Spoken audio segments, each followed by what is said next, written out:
I stand before you all, my dear colleagues, on a question of personal and collective privilege for and on behalf of the Senate of the Republic of the Philippines.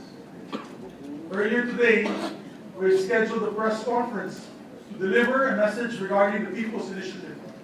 But given the gravity of this matter, I have chosen to take the floor on personal and collective privilege instead, to apprise the nation on the developments on the People's Initiative and the Senate's commitment to protect our democratic processes.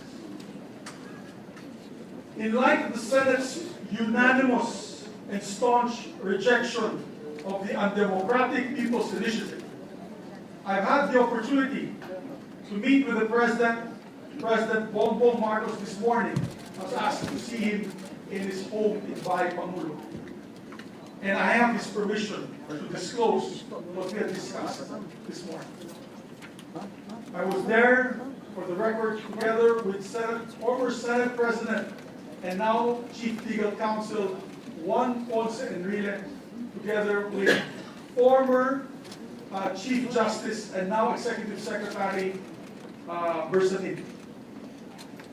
In no uncertain terms, my dear colleagues, the President expressed the need to protect the bicameral nature of Congress, which upholds the system of checks and balances within the legislative branch and strengthens the check and balance between the different branches of government.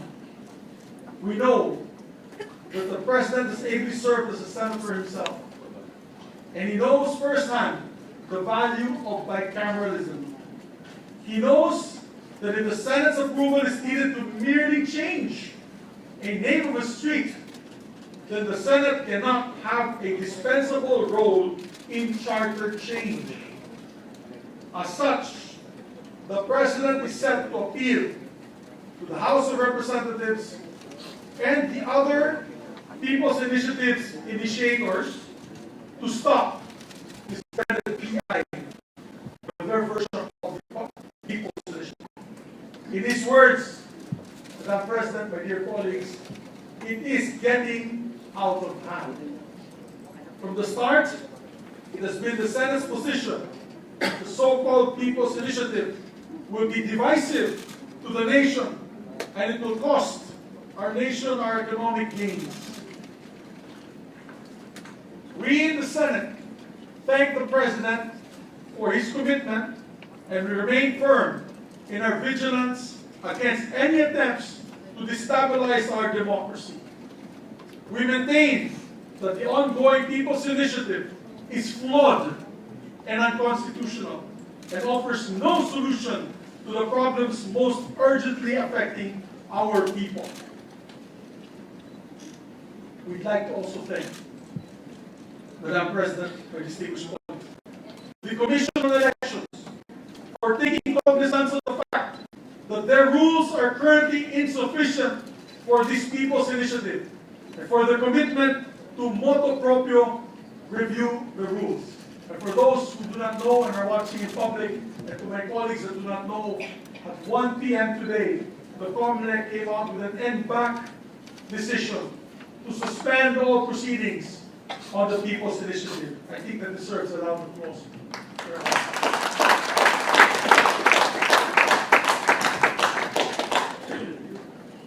Mabuhay po ang Senado. Finally, we appeal to the House of Representatives to adhere to the Constitution and abide by the intent of the framers. We remind the House of Representatives that the Constitution is not there to expand our powers as elected officials. Quite the opposite. It serves as a limit on the exercise of these powers. These limitations serve to protect the people, defend their rights, and promote their common welfare.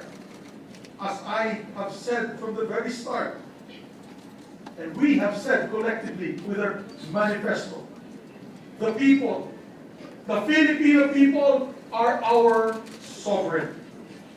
All powers emanate from the people. Any measure that purports to promote but in reality goes against their interest by sowing discord and confusion must be stopped at all costs. We are hopeful that the President's directives will reinforce the relationship between the Senate and the House as co-equal branches of legislation. One in our mandate of serving the people and no one else. Mabuhay ang Senado, mabuhay ang Republika ng Pilipinas. Maraming salamat.